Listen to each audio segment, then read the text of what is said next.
What's up, everybody? Welcome to the PHDJ podcast, and I am Joe Bunn. That right there is my man, Mike Walter, and here we are, 4 years plus running. That's right. And by the way, if you're watching this on video, Joe and I did not coordinate the black on black. The triple black, yeah. We just decided, it's just complete coincidence, but yeah. We're both, after the pandemic, going into robbing banks now, so that's where we're happening. So welcome, everybody. Thanks for watching. If you're watching live, this is going to be a pre-recorded episode. So today is March 25th, so it's a Thursday. Wait, did we drop one today, Mike, already? Yeah, we did. We dropped Grammy Part 2 today. Grammy Part 2 is out, so if you're watching this live, check that out as soon as you get off here. And then this will be coming out a week from today. April Fool's Day. Oh, April Fool's Day. Yeah. But it will not be a joke because, as always, we deliver the fire No, you content. know, in hindsight, we should have started with oh my God, we're quitting podcast or something. Yeah, that would have. Damn it, that we missed it. We missed it. Now, April 1st, 20. Although it probably won't fall on the day we release it, but that would have been. or just started with just like an on-air blowout. F you, Mike. No. Yeah, right. We'll recreate that one from a few years ago. Or just give the worst possible. Like, we're going to talk about beat mixing. We should have spent the first 10 minutes going, you don't need the beat mix. It's an overblown talent. Nobody cares. Your clients don't give a shit. The comments just going nuts. All these great comments. All these great angles we could have done. Oh, well. Epic. Oh, well. Real quick, guys, if you are watching live, if you don't mind, just go to this link right here, StreamYard.com/Facebook, so we can see your name when you comment. All right, moving on. So anyway, today that's what we're talking about, beat mixing. And ironically, I proposed this a couple of weeks ago, and then we had Big Daddy and Dave Lander on last week. You and I had forgotten that the Grammys were going to take place. That's right. So we interrupted the beat mixing topic, or we tabled it. Because we wanted to do. And then the Grammys episode went so long. It doubled. We split it into two. And I've listened to both. I know you haven't because you never listened to our podcast, but I think it was good content. So even if you didn't watch, or I should probably say, especially if you didn't watch the Grammys, you should tune in basically 50 minutes. We recapped, we talked about some of the best performances and the surprising things. And so it's definitely worth, if you haven't gone back and listened, you should. 100% agree. 100%. In fact, I told somebody the other day, and it's not entirely true, but I felt like if you watched the very beginning of the Grammys, I'm assuming it's on Hulu or YouTube or Hulu or something. I don't know, Mike. Have you tried to go back and find it? I have not. I recorded it on my TiVo. But if you watch up until the first ad, you would be satisfied. The way it started. Great point. That opening segment was super cool. We talked about Trevor Noah, who you can say, good or bad, his jokes definitely fell flat. But you watch what he did with opening in one room and then walking and talking the whole time live and ending in that performance room, perfectly timed. That is not easy, and it didn't look like he was trying. It didn't look like he was, trying to focus and concentrate. That took a lot of rehearsal and a lot of practice. And you try it if you've ever tried to read a script while walking. Hard. That's not easy. So give props for that.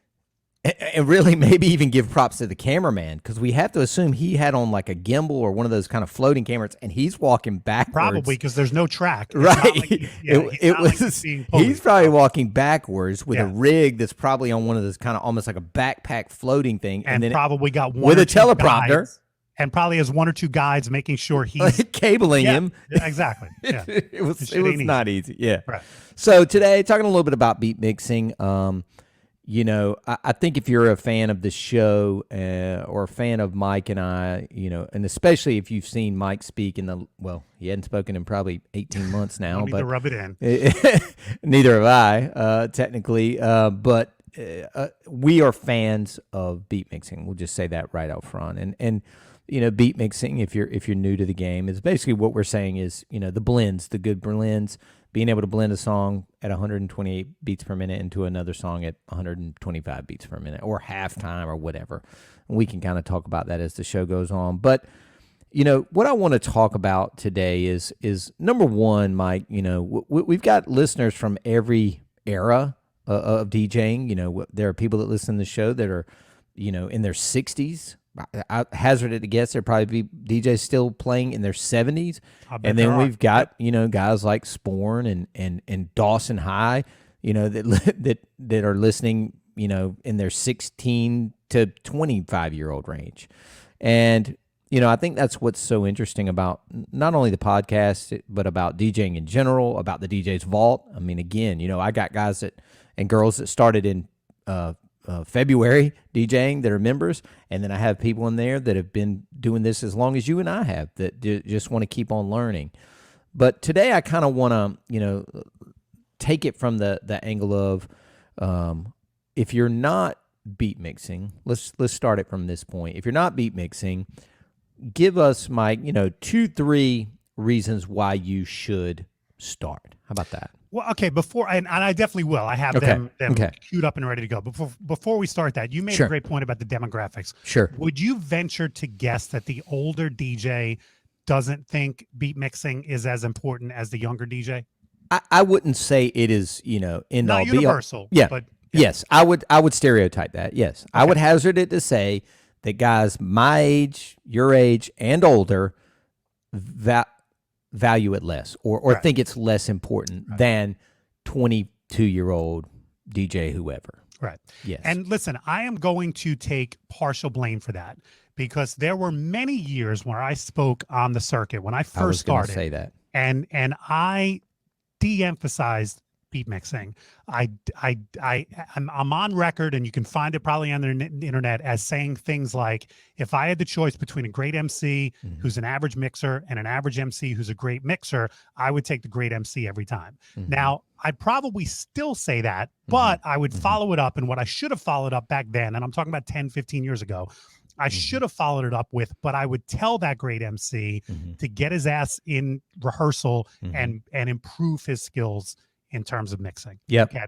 And I'm not the only one. There are other speakers who were very popular a decade or so ago and still speaking, but the Mark Farrells and the Peter Marys who didn't emphasize beat mixing. And I'm not saying they downplayed it, but none of us back then were really telling the masses, you need to focus your skills on beat mixing. It's an important part of your show. So my message about that changed about 5 or 6 years ago when I put out the Keys DVD. And I started that Keys DVD with a basic breakdown of beat mixing.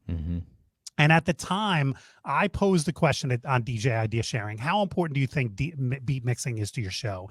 And Joe, I wish I had saved that thread. I probably had 100 responses, and it was 50-50 to the number. 50% saying, yeah, it's super important.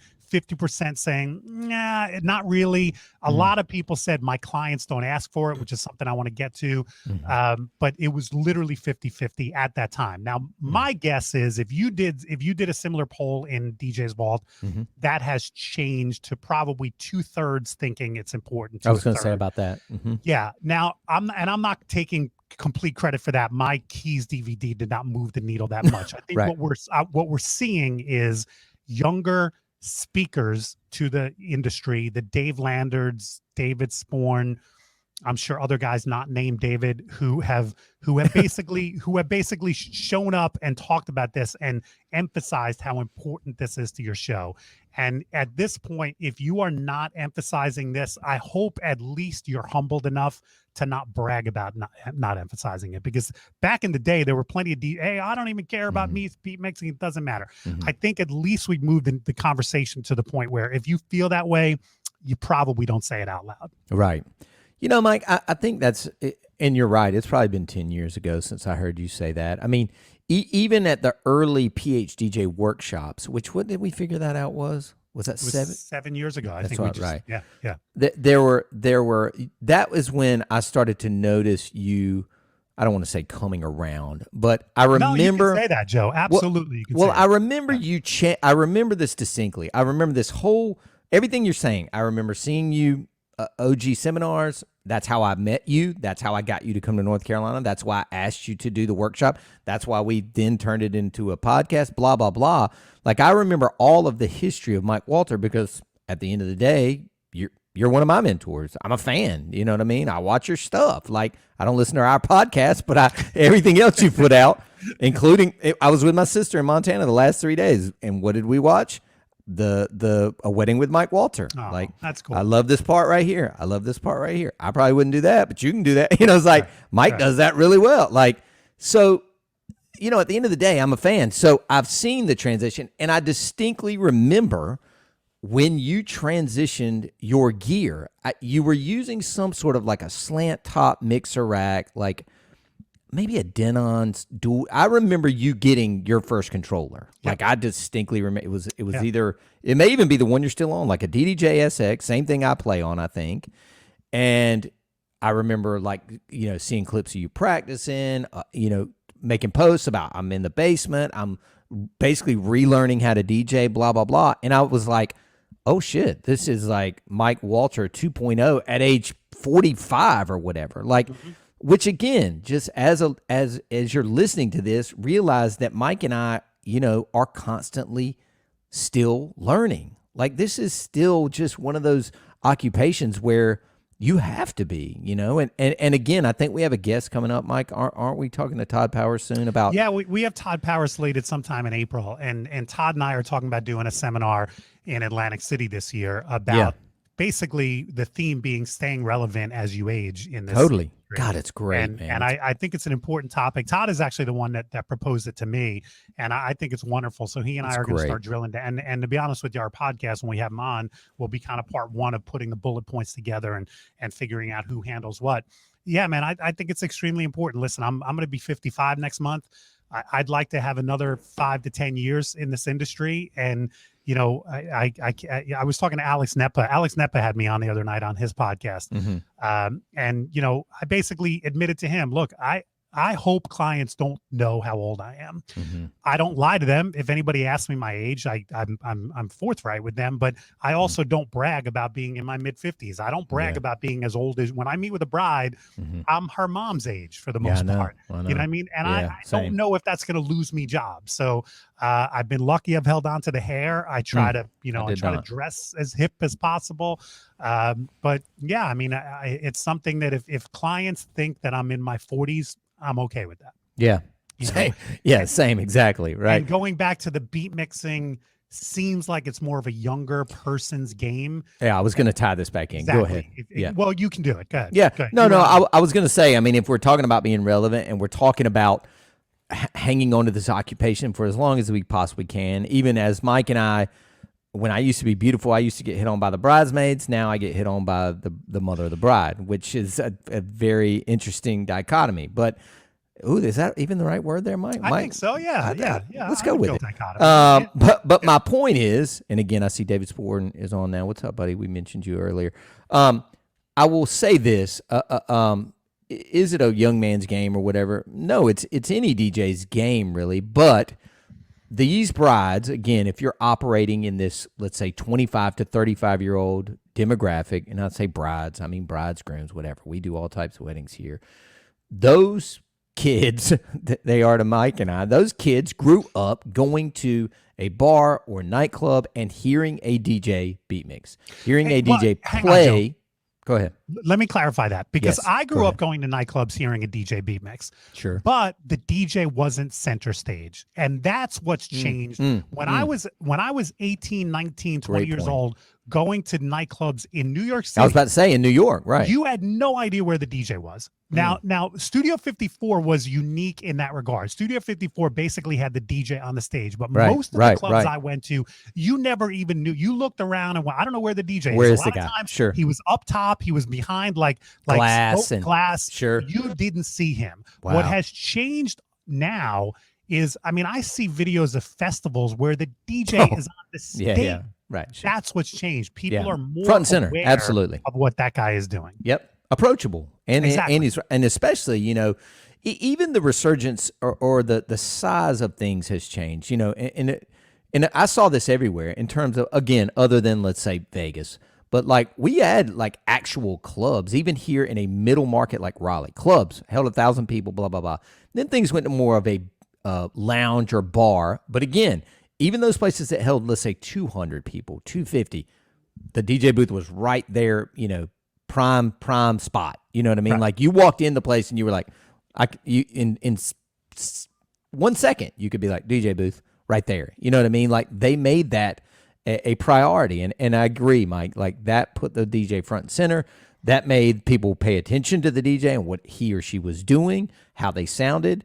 And now they kind of expect or could expect that to be part of a private event show. And I'll tell you another thing that I think moved the needle, and this probably goes back even further ago. I heard Frank Garcia, you know Frank Garcia? Yeah. He's a DJ from Queens, great guy, good friend of mine. He talked about this in a seminar probably about 15 years ago. He said clients understand what beat mixing is nowadays because at the time there were a number of these pre-mix, like MTV was putting out pre-mix CDs. Yeah. There were a number of these different, and that got the client, because now it wasn't just, oh, you heard it in the nightclub, but you could buy the CD and put it in your car and you appreciated the blends between them. It wasn't one song ending like the Now CDs, which were like a greatest hits. Yeah. You know, that was one seed song ends, then the next, then Dead Air. But these were blended together. As a matter of fact, early on, I'll be honest with you, I used to cheat with some of those because with the CD player, you know, there was a great 3-song mix. So you That's right. One and you faked it like you were beat mixing. I'll probably the only DJ that would admit publicly. No, I think I'd probably admit that as well. So those CDs also helped make the general public aware of what beat mixing should sound like and what smooth transitions. Right. Shit, Mike. I remember, so in 92 to 94 when I was in college, I played these frat parties and they were absolutely ape shit. I mean, I would start at 2 a.m. when the bars let out and play till 6 and then get up and go to class at 10. Like it was just, that was what I did 2 or 3 nights a week. And they would put me on these little homemade stages in these frat party basements. And so back then there was no like anti-shock technology. You were still you had the Denon dual deck CD players. Right. But I mean, if I breathed on it, it would skip. So I would have the rig and I would set up the sound system, but down low, I had pre-made the tape and I would just take the tape for that night and put it in and just act like, and then dance with girls. And, you know, you could welcome everybody you wanted to up there because cassette would just run.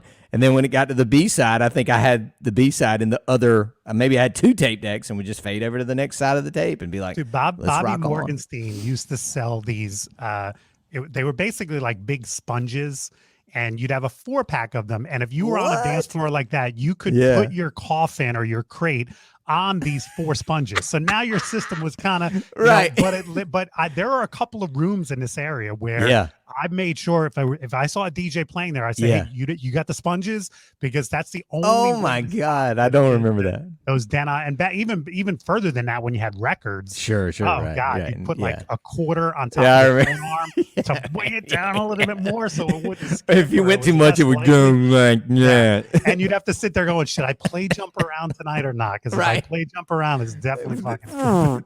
Oh man, good times. Yeah. All right, so let's talk about it. Advantages. So listen, why do I need? I'm 61. I've been DJing since I was 21. Never beat mixed. Why do I need to get into it?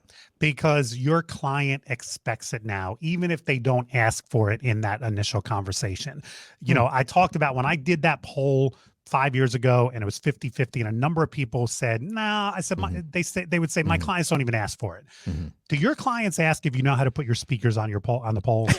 Do your clients ask if you know how to plug your microphone in? I think that there are things in this industry that are so basic that clients don't even. Why would I ask that question? If I go into a restaurant, I don't say, hey, does the chef know how to boil water? I just want to make sure before I sit down, does the chef know how to boil water? I think that clients, for the most part now, expect it. And if you can't do it, even if your bride and groom aren't going, what the hell is this? I guarantee there are guests in that room who may have been impressed by your intros. You know, you did bridal party introductions off the chain and they're like, hey, this guy's pretty good. You throw a couple clunkers in that make people stop and go, oh, and then restart. You've lost business. Okay. And no one's ever going to tell you, no client, no guest at that table is ever going to walk up to at that party is going to say, hey, you know what? We were thinking about hiring you, but your beat mixing sucks. So we're not. No one's ever going to tell you. But what's going to happen is your calendar all of a sudden is going to have more holes than it ever did. And you're going to be sitting around going, you know, these younger DJs are always undercutting me. And you're losing work. It is an essential skill that you need to focus on. Yeah, I agree, man. I mean, just off the top, Randy and I were talking about this before we went live, and I was just saying, I had made a video I think last month for the Vault in regards to this, and of course didn't go back and watch it, but I was just saying things like even as simple as like just keeping people out on the dance floor, like Mike said. I mean, I've had so many instances where I've had those kind of fickle crowds or whatever, right? And whatever older guests want disco or Motown, and then the younger guests are insisting upon top 40 Dua Lipa, and I'm like, all right, well, I'm going to play September and I'm going to mix it right into Dua Lipa because the tempos are the same. And all of a sudden you've got grandma that loves September or mom that loves September, and she doesn't even know that you've rolled into that next song. You know what I mean? You don't have that abruptness, you don't have that gap, you don't have that trying to talk over the song to get into that next song. Right. And I'll give you another thing that you are missing out on if you don't beat mix. To me, the pure joy at an event, because when I get two songs together perfectly and it takes a dance floor from here to here, and a couple of people on a dance floor even turn around because they know what I did. Yes. Yeah. That's a great freaking feeling. That to me is as rewarding as crushing bridal party introductions and everything else. And I know some people are probably screaming at their phones right now or their computers. It's all about programming. It's all about selecting the next song. It's not about beat mixing. Yes, it is, but the beat mixing enhances the programming. To me, they go hand in hand. Selecting that next great song is just as important, but it's not more important. It's not, and it doesn't stop the beat mixing from being important. And I'll say this, I'll admit this, and I don't know that I have anybody on staff currently, but I have had people in the past, and not distant past, that have literally been playing off of their laptop, no controller, like. Wow. Laptop had some kind of little segue thing. Maybe the mouse could, and the guy knew exactly what to. In fact, I don't even think he used headphones. He had cut the songs to the one. He knew exactly what to play, when to play it. His customer service was off the charts. I had 100 reviews for the guy before he left the company. You know what I mean? Because he was great programming, and he was a big old likable redneck. And he killed it. He did great for the company. Now, again, as going forward, I'm almost making it a requirement or a higher part of our training. Put it that way. But I don't know if you're finding this, Joe. When I interview younger DJs, I don't have to talk to them. Most of them have already done some level. It is. They're like, oh, that is DJing. Right. Yeah. Like beat me, and it is right. Like that. Oh, yeah. You wouldn't have to talk about it because that's all they know. And this goes back to the generational thing. If I interviewed a 50-year-old DJ today, I'd probably have to have that conversation. But the 20-somethings that come into my office, most of them already have either Serato YouTube virtual generation. Or like they've already downloaded the software, the trial version or whatever. They're sort of familiar with. They may or may not own a controller. But yeah, I mean that to me, and that gives me hope for the next generation of this. Couldn't agree more. This isn't a conversation. We're really talking here to the older listener. We have to be. We have to be urging them to put aside your bias and admit that an old dog can be taught new tricks, and he should. He or she should. Thank you.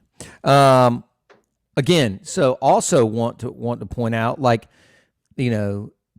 just based on generations, demographics, things like that. I mean, the ages, and again, especially now with two sons now as of yesterday, both being teenagers, what they absorb content on versus what you and I grew up watching TV, like whatever Friday night I was like, hell yeah, Dukes of Hazzard or Chips or whatever, like I grew up on. Colin and Davis, all they watch is either social or YouTube. Like they watch YouTube, and that's how people learn, and that's how people learn to DJ. Or you've got these online courses. Like yesterday or 2 days ago, when AD and I had all her stuff set up in the garage out there in Montana, and she starts DJing, and I'm like, and I was kind of like, I think I was expecting so much less, and I was just sitting on the stool, and I had the mic in my hand, and I was like, I was getting ready to say something, and I was like, I just put the mic down. I was like, and she wasn't really looking at me, and I was just kind of just sitting there like, holy shit, man, she's playing, like she's throwing down. Right. And I was like, where did you learn that? And she was like, obviously watching you. I went out with Randy a few times when I was in town. I went out with you a few times, but really, she had taken 4, not 1, not 2, 3, 4 online DJ courses. Wow. Phil Harris had one, Hoppa had one, and then she named 2 other people that I didn't know, but I was like, and she said they were about $100. But again, she said the key was I had this, I sent her the original prototype of the Bunn Gear Command Center DJ booth. She had it set up in her office. She had a little studio monitor right there beside her, and she goes, that was the key. I leave it set up all the time, and whenever I got a moment, I walk in here and just start playing songs. Yeah, many, many years ago, I was thinking about getting into golf, and I think it was Kelly at the time. We were just starting to date, and she got me like 5 lessons with a golf pro. Yeah. And I remember my first lesson, and he's showing me this and showing me that, and I just made a snarky comment. I said, is this going to get me hitting under 100 or whatever? And he said, yeah, as long as you practice. And and his point was, look, you got me for 5 hours, 5 1-hour sessions. Yeah. I'm not going to get you under 100, but I'm going to teach you the techniques that you can perfect or improve at least if you practice. And that's why you and I both have sound systems in our basements or in our homes and whatever, right in the office, because whenever I feel like it, I can hop on and practice.